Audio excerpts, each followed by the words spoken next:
Okay. All right, man. Wonderful class. You guys, everyone on the whole is doing excellent. Adrien, this was a wonderful class. You did an excellent job, and yeah, I can't say it enough. The fact that you hand wrote this song and just kind of worked it so that you'd understand it a little easier. Very impressive. I'm really proud of that. Okay, you've got everything down pretty much. All you have to do now is just get more into like a comfort zone playing. Um, like I said, go for the subtleties because songs like Autumn Leaves, if you think about the name of the song, autumn is not a loud season. It's like a soft season, right? It's like the fall, right? Things are falling, and if you watch the leaves fall, it's, you know, nice, graceful motion. So that's what you want to do with this particular song, is you want to play it in such a way where, like I was mentioning earlier, is you're pulling the listener in. All right, you don't want them to hear you from afar. You want them to like feel what you're playing, but you want them to like, you want to pique their interest, and you want them to lean in and really, you know, listen to what you're playing. So when you're playing that song, it's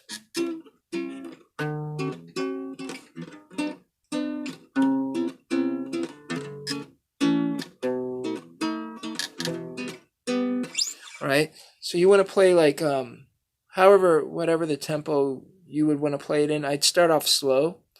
I think that's the best thing to do to really get the concept, is to start off slow and play softly.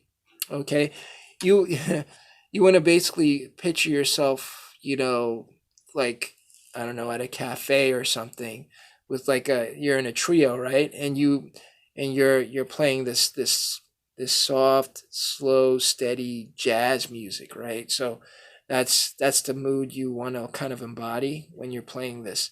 Okay. The key of the this song is in the key of G.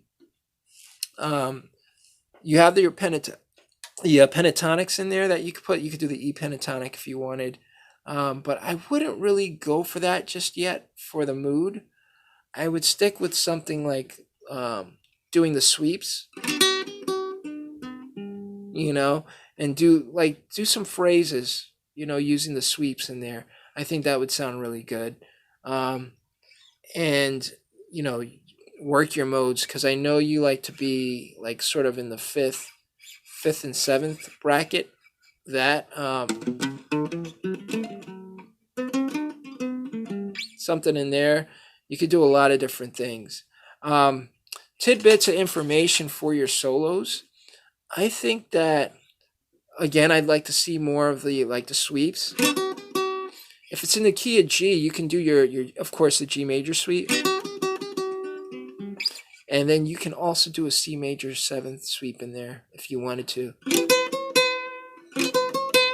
Because if you take it apart, you've got your mode right here that you would do, right?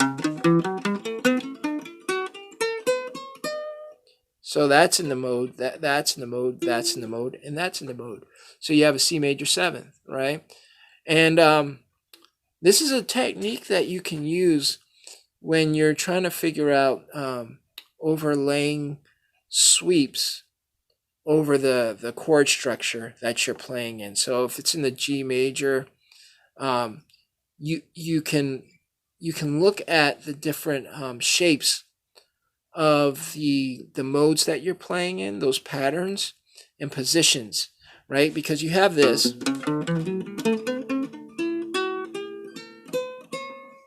There are different things. See, what I just did is I just kind of barred my fifth fret, just like the first three notes, first three strings, and just kind of, and I just kind of made something there. So, you know. All right, so I'm just kind of like, what I'm doing is I'm just kind of taking each of those notes, putting them together, but I'm finding the notes in the modes. right? Um, this is a good way to really get to know your guitar, have more confidence, and get more comfortable when you play, right? So when the confidence will come when you make like a chart of the guitar, right? And you look at the patterns or the forms or the shapes of those modes, you'll see that, when you have, let's say I'm here, I just play this. I have a bunch of notes here that are in that mode.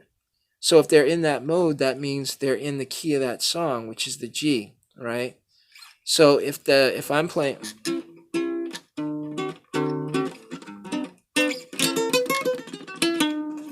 and then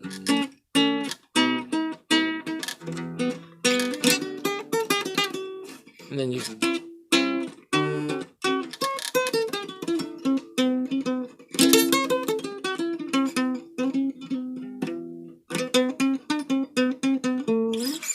all right, so there's like, you've got a whole lot of different things you can do there. So from this point on, what I'd like you to do is revert back to those charts, those little diagrams that I passed out, to all you guys, like of the, everything that you could do in the G major on the neck of the guitar, and look at notes that kind of overlap where you can bar them and do sweeps and just kind of like play around.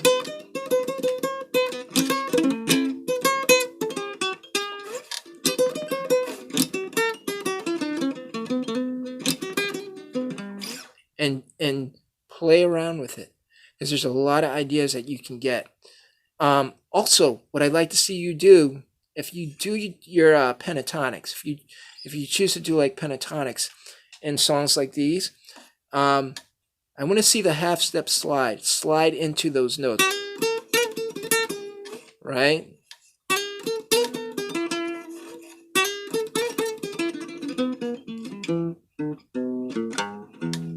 Right? Just kind of slide into it. You can do. I like to do the half.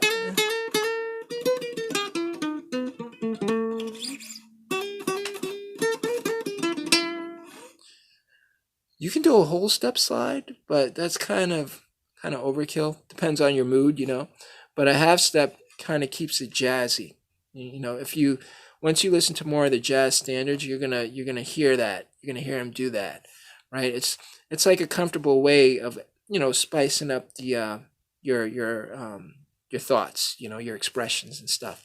Okay, yeah. That. Oh, also, when you're doing your solos, pay attention to your first string, right? You know how like at the beginning I showed you guys how to do scales from one string, like where you do like a whole step, half step, whole step, whole step, whole step, half step, that kind of thing. You're going to use your first string as a lead, right? Remember to skip a fret and then go up to your fourth string. So whatever your note you're hitting here, like if I'm on the third fret of my first string, to hit the same note, I'm going to skip a fret. I'm going to be on my fifth fret of my fourth string. That is the same note. All right, so I'm going to be playing with my octaves. I'm coupling up on the octaves. I'm droning the G, right? So that's what I'm doing.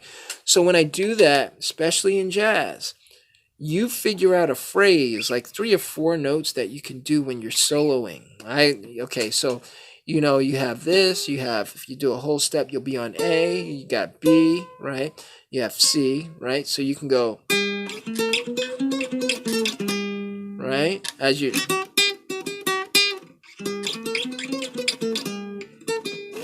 Right? You can do different things like that. Now, it's not just your first string.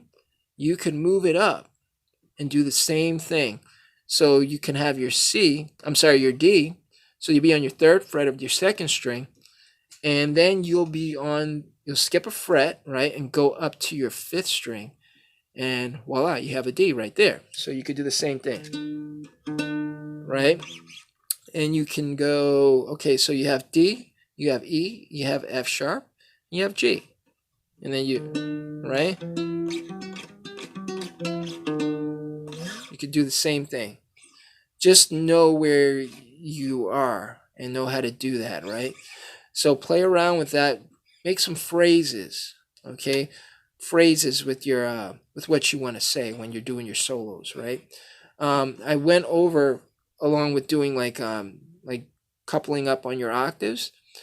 You can also use that for doing your solos. You could start on a G and end on a G. So if you have, let's do something easy. Okay, I'm doing my pentatonic, my E pentatonic here to keep the point easy for me to explain it. I have an E, I have an E, and I have an E, right? I'm going to say something. I'm going to start off on my E. When I say something, I'm saying it with my notes, right? I'm going to start off on my E, and I'm going to end off on my E somewhere. Either three of these E's, right? Just ended on an E. Started on an E and ended on an E. E again. So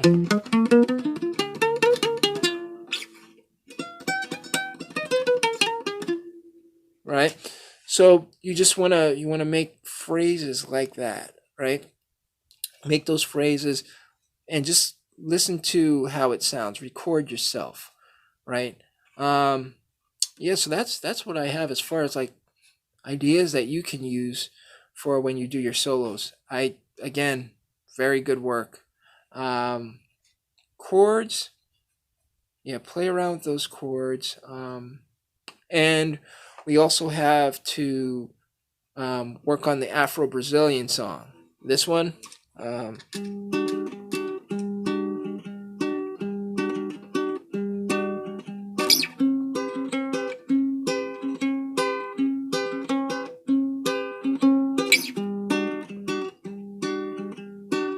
right?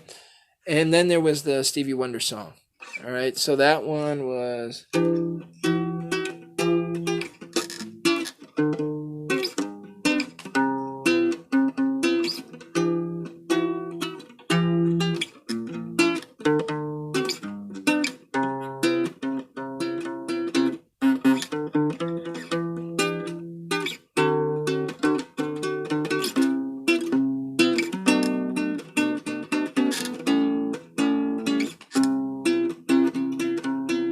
All right, so you can rewind that and go through it because I'm pretty confident you will pick that up just by watching that. All right, man. Thanks again. Wonderful class. Very impressed with what you did and all the hard work you put in. Thank you very much, man.